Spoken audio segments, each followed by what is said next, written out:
В конце XIX века, во время системных раскопок древнего города Ниппура на территории Месопотамии, археологи Пенсильванского университета извлекли из слоя разрушенных архивов небольшую глиняную табличку размером чуть больше ладони.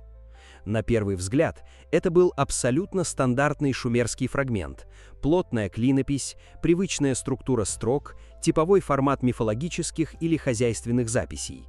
Ее без колебаний зарегистрировали под номером CBS 10673 и отправили в музейные фонды Филадельфии, где она десятилетиями оставалась в категории второстепенных текстов, якобы связанных с шумерскими мифами о сотворении мира.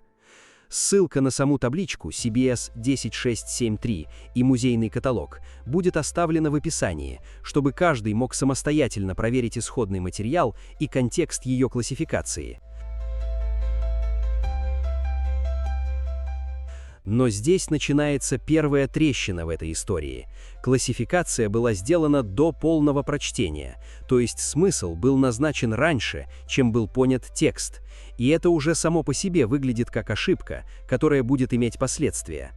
Один из ключевых исследователей шумерского корпуса, Сэмюэл Ноэ Крамер, работал с верхней частью таблички и остановился, не потому что текст был непонятен, а потому что он был слишком упорядоченным для мифа. Остальная часть была отложена на десятилетия. И вот важная деталь, которую часто упускают. Табличка не была повреждена, она была целой. Это значит, что ничего не было утрачено. Утрачено было только внимание. Прошло почти полвека, прежде чем исследователи из Восточного института Чикаго вернулись к полному переводу. И здесь происходит первый настоящий разрыв ожиданий, потому что текст не описывает сотворение мира, он вообще не работает как миф в привычном смысле. Он описывает то, что было до человека, но не как хаос или первичный океан, а как последовательность форм, строго разделенных и пронумерованных по смыслу. И именно здесь появляется странность, которую невозможно игнорировать. 5 категорий существ, каждая со своей функцией, описанием и финалом исчезновения. Это уже не похоже на религиозный текст, это похоже на попытку систематизации реальности. И чем дальше читаешь, тем сильнее ощущение, что перед тобой не легенда, а странная классификация мира, в которой каждая форма жизни встроена в логику появления, функция, исчезновения. И вот здесь возникает первый серьезный сбой восприятия. Почему древний текст вдруг ведет себя как структурированная модель, а не как мифологическое повествование? Это не поэзия, не эпос, не гимн, это холодная последовательность. И именно это вызывает тревожный вопрос. Если это действительно запись, а не случайный набор символов, то почему она так точно напоминает не рассказ о богах, а описание системы, которая будто наблюдает за жизнью со стороны? И еще одна деталь, которая делает ситуацию напряженнее. Подобные структуры почти не встречаются в других шумерских текстах такого периода. Это исключение, а не норма.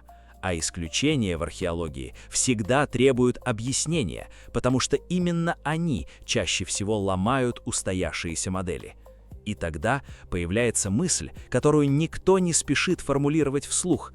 А что, если эта табличка не рассказывает историю, а фиксирует закономерность? Потому что если это так, то следующий шаг уже не про древность, он про нас. Напишите в комментариях, как вы сами это воспринимаете, как совпадение, как ошибку интерпретации или как странный случай, который просто пока не вписывается ни в одну известную систему знаний. Текст таблички CBS 1067 начинает раскрываться не как единый миф, а как последовательность странных блоков, каждый из которых описывает отдельную форму существования, и первый из них называется Улулу. В шумерском языке это слово часто связывают с первичным состоянием, чем-то неоформленным, существующим до структуры. В тексте они описаны как существа воды и камня, лишенные привычной анатомии, но при этом взаимодействующие с окружающей средой так, будто они не просто живые, а функциональны. Их ключевая формулировка звучит почти технически. Они подготавливали почву. И здесь возникает первый странный сдвиг понимания. Это уже не похоже на мифологию. Это звучит как описание роли в системе, не символ, а функция. И именно здесь исследователи начинают осторожно проводить параллели с ранними этапами геохимической эволюции Земли, где первичные океаны действительно проходили фазу активной химической трансформации. Но самое важное происходит дальше, потому что в конце описания Улулу появляется фраза, которая выбивается из всего шумерского корпуса: «Воды превращаются в пыль». В классической филологии это выражение считается метафорическим, но если рассматривать его буквально, оно выглядит как невозможное состояние природы.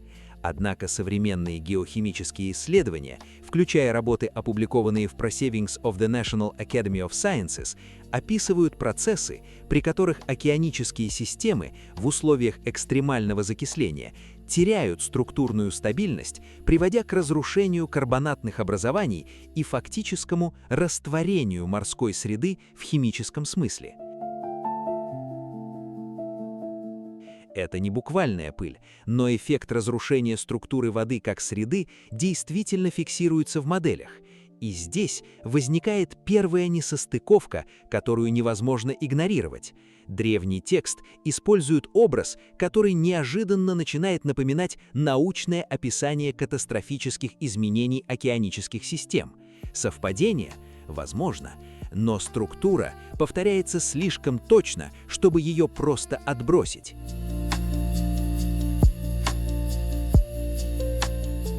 Дальше текст делает резкий переход ко второй форме – гургал. Они описаны как существа массивной структуры, обладающие костной системой, сопоставимой с архитектурными формами.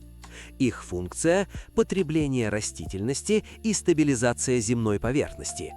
И снова появляется момент, который ломает ожидания. Их конец описан как огонь, пришедший извне. В шумерской символике подобные конструкции действительно иногда обозначают внешние космические события. Но здесь важно другое. Современная наука фиксирует крупнейшее массовое вымирание на границе мелового и палеогенового периода, связанное с падением астероида. И хотя академическая позиция строго разделяет мифологические тексты и геологические события, сама формулировка «внешний огонь» неожиданно совпадает с направлением воздействия – извне планеты, сверху вниз, из космоса. И именно здесь возникает первый настоящий дискомфорт восприятия. Два разных языка, две разные эпохи, но одинаковая логика разрушения. И это уже не просто совпадение образов, потому что структура текста начинает повторять структуру реальных катастрофических переходов в истории Земли. И тогда появляется вопрос, который пока никто не формулирует напрямую. Если это случайность, почему она повторяется? Если это метафора, почему она так точно ложится на реальные механизмы вымирания? И если это не случайность, то что именно зафиксировал древний текст, который не должен был иметь доступа к таким знаниям? Напишите в комментариях, как вы это воспринимаете, как игру интерпретаций, как эффект человеческого поиска смыслов или как странное совпадение, которое пока не находит объяснения в привычной научной модели. Третья форма в тексте обозначается как ашмигар, термин, который в шумерской лингвистике не имеет однозначного перевода, но в реконструкциях иногда связывается с идеей коллективного действия или единого организма. В табличке они описаны как существа, которые мыслят одним телом. И это уже не просто странность формулировки, это структурный вызов восприятию. потому что речь идет не об индивидуальной жизни, а о системе, где границы между существами размыты. Они действуют синхронно, как будто не обладают отдельной волей. Их функция – строительство, упорядочение среды, стабилизация пространства. И здесь впервые появляется фраза, которая становится ключевой для всей последующей интерпретации. Дыхание мира изменилось, и Ашмигар не смогли измениться вместе с ним. На первый взгляд, это поэтическая метафора, но если рассматривать ее через призму палеоэкологии, она приобретает совершенно другой смысл.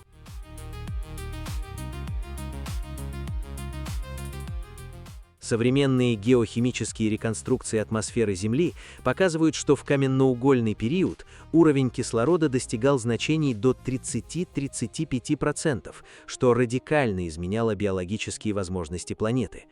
Именно в этот период, согласно данным, обсуждаемых в научной литературе и исследованиях, включая публикации уровня Proceedings of the National Academy of Sciences, существовали гигантские насекомые и высокоорганизованные экосистемы с экстремально высокой биомассой.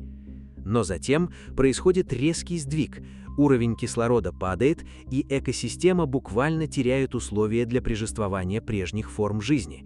Это не катастрофа в классическом смысле, это изменение параметров среды. И именно это совпадает с формулировкой «дыхание мира изменилось». Но здесь возникает первый настоящий разрыв логики.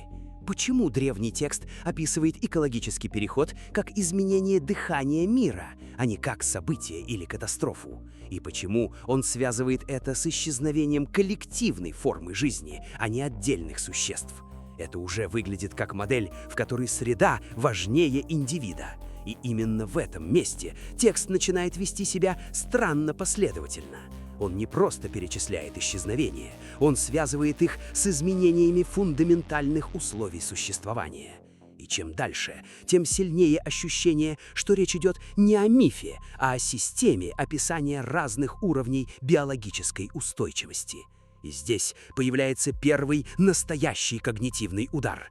Если это совпадение, то оно слишком структурное, потому что следующий блок текста делает еще более резкий переход от коллективных существ к формам, которые начинают напоминать почти людей. Но перед этим важно зафиксировать момент. До этого этапа все исчезновения объяснялись изменением среды, и ни одно не было случайным. Это создает ощущение направленной логики, как будто текст не просто описывает прошлое, а выстраивает цепочку зависимостей. И именно здесь возникает напряжение. Если эта система последовательна, то следующий уровень должен быть принципиально другим. И он действительно будет другим, потому что дальше появляется форма, которая уже не принадлежит только биологии. Четвертая форма в табличке обозначена как лунакур, почти люди. И именно здесь структура текста резко меняет характер. Если предыдущие уровни описывались через среду, функции или коллективные формы существования, то теперь впервые появляется нечто, что напрямую напоминает человека. Они описаны как существа, которые ходят прямо, используют орудия, живут в укрытиях, взаимодействуют с окружающим миром через предметы и следи.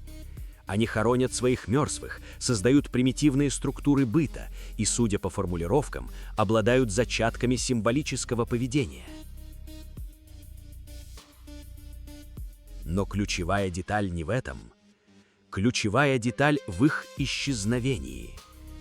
Текст описывает его без катастрофы, без огня, без внешнего удара. Только фраза «пришли новые» и лунакур становились все меньше, пока последний из них не уснул и не проснулся. Эта формулировка, которая в буквальном прочтении выглядит почти нейтральной, но в контексте всей таблички начинает приобретать тревожный смысл постепенного вытеснения, а не внезапного уничтожения. И именно здесь исследовательская интерпретация делает резкий поворот к антропологии. Современные данные генетики и палеоантропологии подтверждают, что неандертальцы и другие архаичные формы Homo действительно сосуществовали с Homo sapiens на протяжении тысяч лет. Их поведение включало использование орудий, охоту, заботу о потомстве и, вероятно, элементы ритуального поведения. Эти данные подробно обсуждаются в современной науке, включая генетические исследования древней ДНК и реконструкции популяционной динамики. Но важный момент заключается в том, что исчезновение неандертальцев не было одномоментной катастрофой. Это был длительный процесс сокращения численности, ассимиляции и постепенного исчезновения как отдельной группы. И здесь возникает первый сильный когнитивный разрыв. Шумерский текст описывает именно такую форму исчезновения, которая не похожа на природную катастрофу, но идеально совпадает с моделью конкурентного вытеснения видов. И хотя исторический разрыв между шумерской цивилизацией и эпохой неандертальцев составляет десятки тысяч лет, сама структура описания вызывает дискуссии в рамках символической интерпретации древних текстов. Потому что вопрос уже не в том, знали ли шумеры о неандертальцах. Вопрос в том, почему текст описывает процесс, который так точно совпадает с тем, как современные науки реконструируют исчезновение одного вида при появлении другого. И здесь появляется еще один слой напряжения. До этого момента каждая форма исчезала по своей причине: среда, катастрофа, изменение атмосферы, биологическая конкуренция. Но теперь впервые появляется форма, которая исчезает не из-за природы, а из-за появления другой формы. И это принципиально меняет логику всей последовательности. Потому что если предыдущие исчезновения были системными, то здесь появляется фактор взаимодействия между видами. И именно это делает следующий шаг особенно важным, потому что после почти людей в тексте появляется форма, которая уже выходит за пределы биологии как таковой. И это означает, что линия эволюции, которую мы видим в табличке, начинает переходить в область, где исчезновение может быть связано уже не с природой и не с конкуренцией, а с чем-то иным. Пятая форма в табличке обозначена как анчага, те, кто из внутреннего неба. И именно здесь текст окончательно меняет характер. Если предыдущие уровни еще можно было интерпретировать через биологию, экологию или эволюцию, то теперь описание выходит за пределы привычных категорий. В отличие от всех предыдущих форм, анчага почти не описываются через тело. У них нет четкой анатомии, нет устойчивой биологической структуры, даже нет единого физического образа. Вместо этого текст фиксирует функции. Они считают все, двигают звезды взглядом, передают мысль через расстояние без звука. И именно здесь появляется первый настоящий разрыв всей системы, потому что это уже не биология и даже не экология. Это описание взаимодействия с реальностью на уровне информации и влияния. Современные интерпретации иногда осторожно сравнивают такие формулировки с идеей технологической цивилизации, но академическая наука подчеркивает, в шумерских текстах нет доказательств описания техники в современном смысле. Однако сам язык описания создает эффект, который сложно игнорировать – переход от физического к абстрактному контролю над средой. И именно здесь текст делает ключевой поворот, который меняет все, что было до этого. Потому что анчага не просто существуют, они исчезают иначе. Их конец описан не как катастрофа и не как вытеснение, а как вмешательство. Фраза звучит так: «Они протянули руку к огню богов, и огонь поглотил их». И здесь впервые появляется концепция, которая не встречалась в предыдущих уровнях – активный выбор, действие, выход за предел. Это уже не биология и даже не экология, это описание взаимодействия с реальностью на уровне информации и влияния. И самое странное – это описание последствий этого перехода: разрушение тел, превращение среды и, самое странное, 7 поколений искаженных рождений. В биологическом смысле это можно интерпретировать как мутационные последствия, связанные с сильными экологическими или радиационными воздействиями, которые действительно фиксируются в научной литературе как тератогенные эффекты. Но важно не это. Важно то, что текст связывает технологический уровень существования с самоуничтожением через нарушение фундаментального правила системы. И именно здесь вся структура таблички начинает складываться в единый контур, потому что каждая форма жизни в тексте исчезает не случайно. Она исчезает при переходе на следующий уровень сложности: Улулу при изменении среды, Гургал при внешнем космическом событии, Ашмигар при изменении атмосферы, Лунакур при появлении нового вида, Анчага при попытке выйти за пределы системы. И если рассматривать эту последовательность не как миф, а как структуру, возникает тревожная логика. Каждая форма достигает своего предела и исчезает именно в момент перехода на следующий уровень взаимодействия с реальностью. Это уже не история, это схема. И тогда появляется главный вопрос, который текст никогда не формулирует напрямую, но к которому постоянно подводит. Если каждая форма, достигшая определенного уровня сложности, исчезает, то что именно определяет этот предел? И является ли он внешним, природным или встроенным в саму систему развития?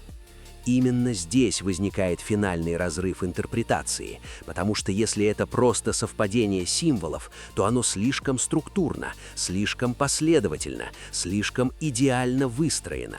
А если это не совпадение, то тогда табличка перестает быть мифом и становится моделью исчезновения. И тогда последний вопрос перестает быть археологическим, он становится экзистенциальным. Если эта схема действительно отражает закономерность, то на каком уровне сейчас находится человечество и что находится сразу после него? Если тебе зашел разбор, и ты хочешь, чтобы мы дальше копали подобные тексты и странные совпадения между древними источниками и современной наукой, поддержи канал лайком, подпишись и обязательно напиши в комментариях, как ты сам воспринимаешь эту табличку, как случайную интерпретацию или как систему, которую мы только начинаем понимать.